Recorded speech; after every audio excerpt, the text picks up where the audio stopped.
toutes et à tous, alors comme je vous l'ai promis hier ou avant-hier, j'ai fait une colorisation, hein, vous l'avez peut-être vu la vidéo, au crayon de papier avec essence minérale.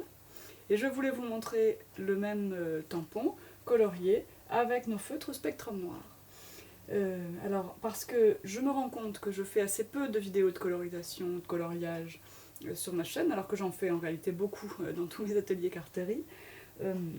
Et je voulais, voilà, je suis un peu étonnée de n'entendre parler que des Copics dans les vidéos sur YouTube.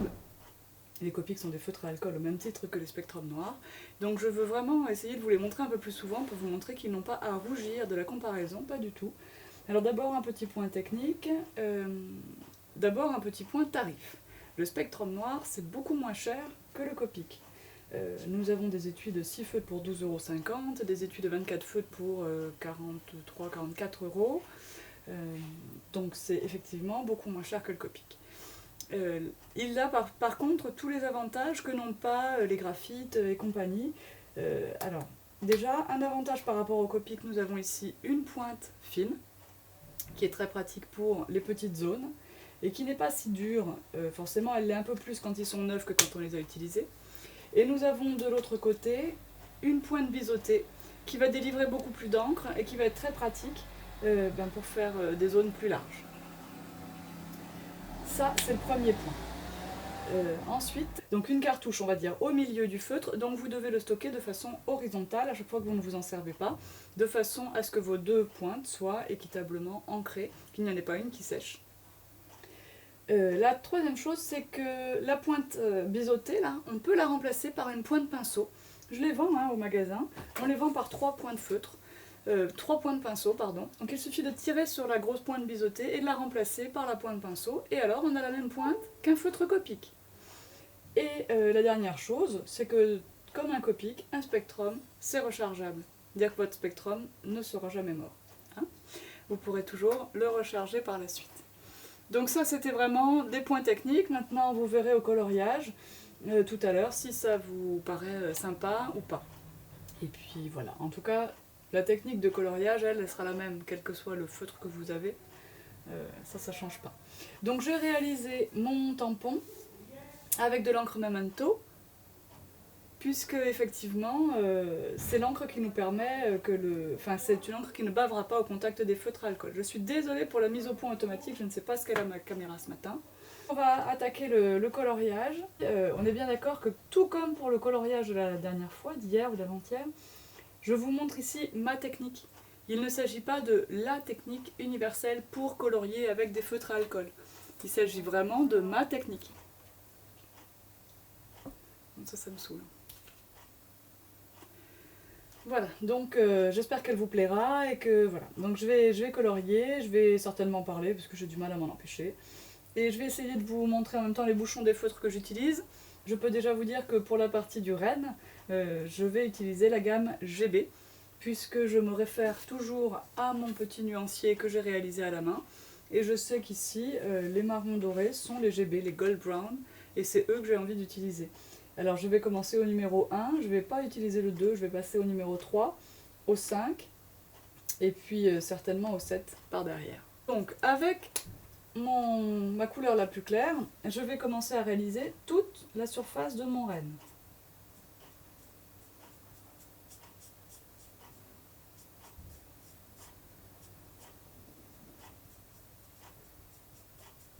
Alors vous pouvez voir qu'un des principaux, alors je vais parler aussi aux novices complètes, celles qui n'ont jamais entendu parler de feutre à alcool, donc les confirmés ne m'en voudront pas si ce que je dis a l'air un peu rabâché.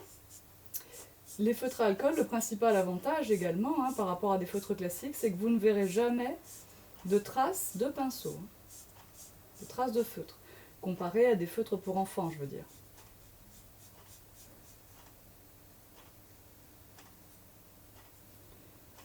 Donc on essaye de ne pas trop baver, quoique de toute façon, on va passer l'autre couleur autour. Donc moi je fais comme j'ai appris à colorier quand j'étais petite, les contours en premier.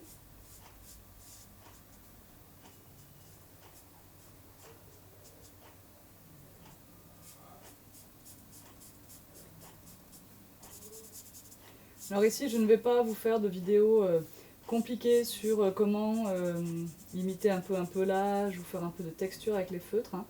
Nous allons simplement parler du blending, hein, de mélanger les feutres entre eux.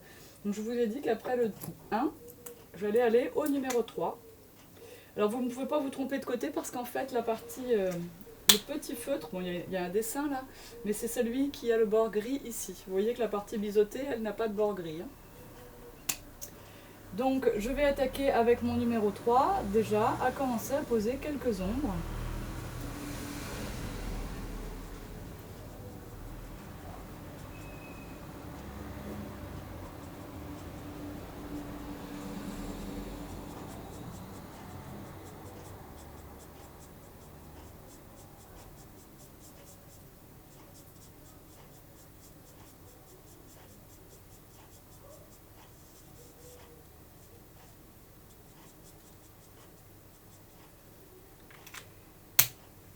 On va commencer à travailler sur des zones plus petites. Je reprends le numéro 1. Je vous conseille de reboucher vos feutres à chaque fois pour ne pas échanger les bouchons.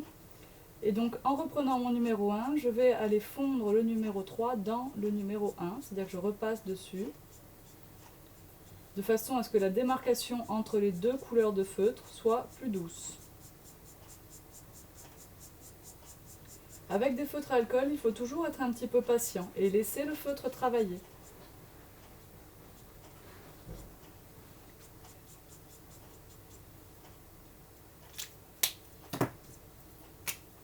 On reprend le numéro 3 pour commencer à poser nos ombres dans le corps du renne.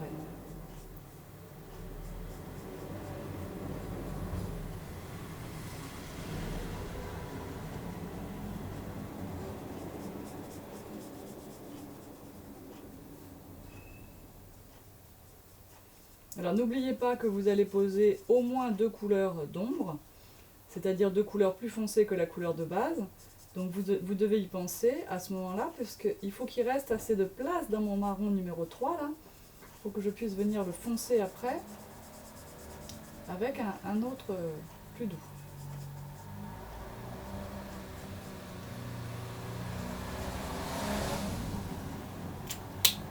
Et je reprends mon numéro 1 pour que la démarcation entre le 1 et le 3 soit plus douce.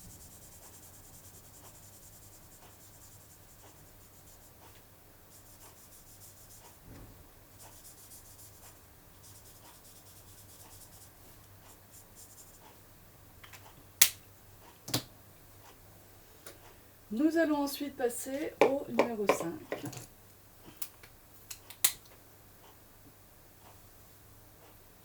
Alors les spectrums qui ont cette forme de feutre, un petit peu différente, hein, moins ronde, sont les anciennes générations de spectrums.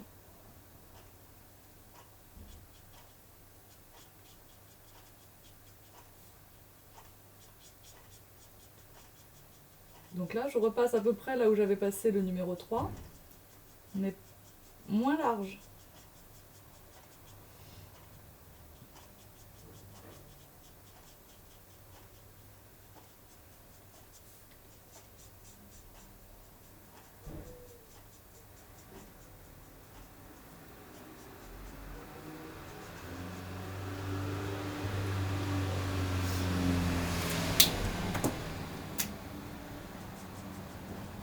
Je reprends la couleur précédente pour fondre la plus foncée dedans, pour l'agrandir également, et je reprends la numéro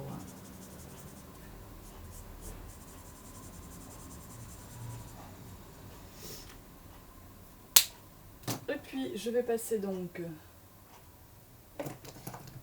au numéro 6. Alors il est important d'avoir son nuancier parce que vous voyez bien que la couleur du bouchon nous indiquerait ici qu'on va travailler avec un jaune vif, alors que pas du tout, hein.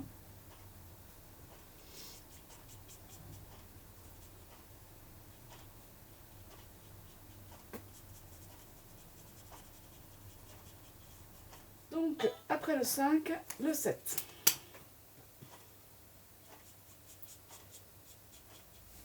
Et à chaque fois qu'on prend un numéro un peu plus foncé, eh bien, on fait attention de ne pas en mettre trop. Alors vous verrez de toute façon qu'un travail au feutre à alcool, c'est un travail qui fonce énormément au fil des étapes. Il faut toujours commencer par quelque chose de clair, mais plus le travail avance et plus on va obtenir un résultat foncé. C'est très progressif comme colorisation.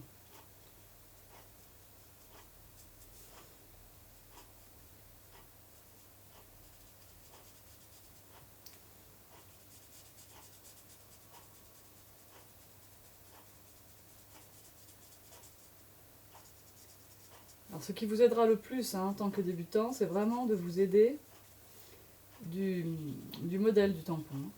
Pareil que pour le coloriage hier. Donc, comme j'étais au 7, je reprends mon 5. Mais vous voyez que ça se mélange très bien. Très souvent, il n'y a même pas besoin de repasser. Ce qu'il faut, c'est vraiment ne pas oublier de laisser le temps au feutre d'agir.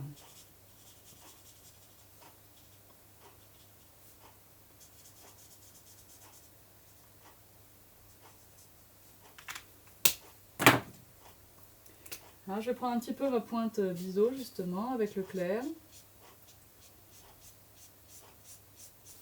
Puisque pour le moment j'ai fini mon travail dans le corps. Je viendrai le rendre un petit peu plus foncé par la suite. Mais pour le moment, je trouve que déjà il est pas mal. Je vais donc attaquer les bois. Alors pour les bois, j'avais décidé de prendre les TN. Donc je vais prendre le TN7, je vais prendre le CR9 et je vais prendre le BG7.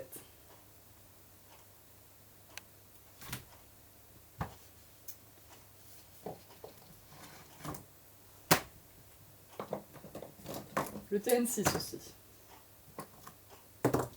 Donc je vais commencer par passer tous mes bois au TN6.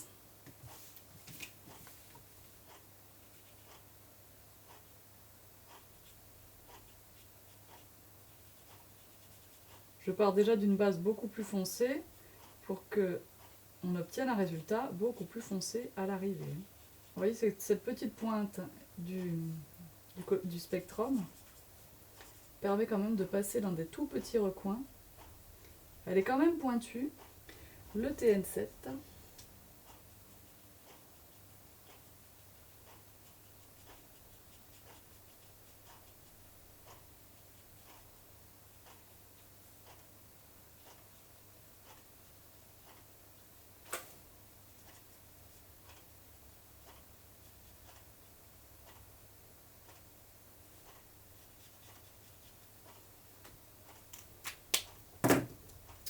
Le CR9.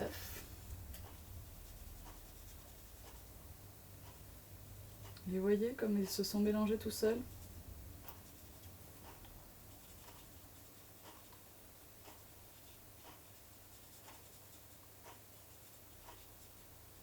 Les dégradés se font tout seuls avec ces feutres.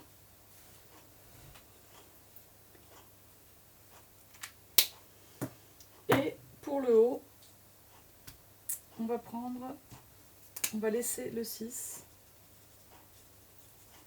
En passant une deuxième couche, il devient fatalement un petit peu plus foncé.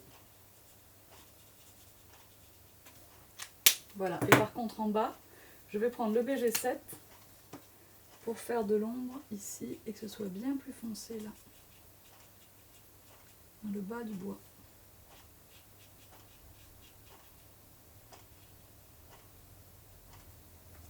Voilà, et j'ai même pas besoin de refondre, ça s'est fondu tout seul. Je prends le CR8 pour mon chapeau, le CR9 pardon, pour mon chapeau de Père Noël.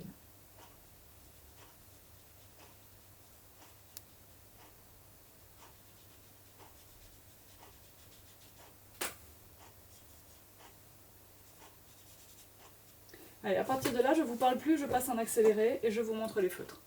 À tout à l'heure.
page. J'espère que ça vous a plu, que vous avez pu voir. Si vous avez des questions, n'hésitez pas. Donc j'espère que ça vous aura fait la démonstration que les spectrums noirs n'ont pas à rougir de la comparaison par rapport au Copic. Les fondus de couleurs sont vraiment parfaits. J'ai travaillé ici non pas sur une feuille de Nina Solar White mais sur une feuille classique. Alors imaginez un peu le résultat si on avait travaillé sur une feuille appropriée. Ça serait encore plus joli. J'aurais pu foncer encore un peu plus, mais bon, je trouve que mon résultat est assez joli, j'aime bien. Donc vous avez noté également que lorsque j'ai travaillé les ombres autour, c'était comme avec le crayon de couleur, j'ai fait en sorte de ne pas avoir un trait bien net qui fasse une auréole autour de mon renne, mais plutôt des traits un peu sketchy comme ça, un peu crayonnés. Voilà, pour rendre les démarcations plus jolies. Et puis voilà, n'oubliez pas de laisser le temps à vos spectrums de travailler, parce que là, on parle, on ne colorie plus, mais les couleurs continuent de se diffuser. Et n'ayez pas peur quand vous utilisez vraiment les gammes jaunes, notamment les citrus, parce qu'on a un aspect un petit peu grisé quand on pose le feutre, qui disparaît au bout de quelques secondes dès que l'alcool s'évapore. Voilà. Alors, j'espère que ça vous a plu. Vous verrez certainement ces rennes sur des cartes prochainement. Et puis, moi, je vous dis à bientôt. Bye bye.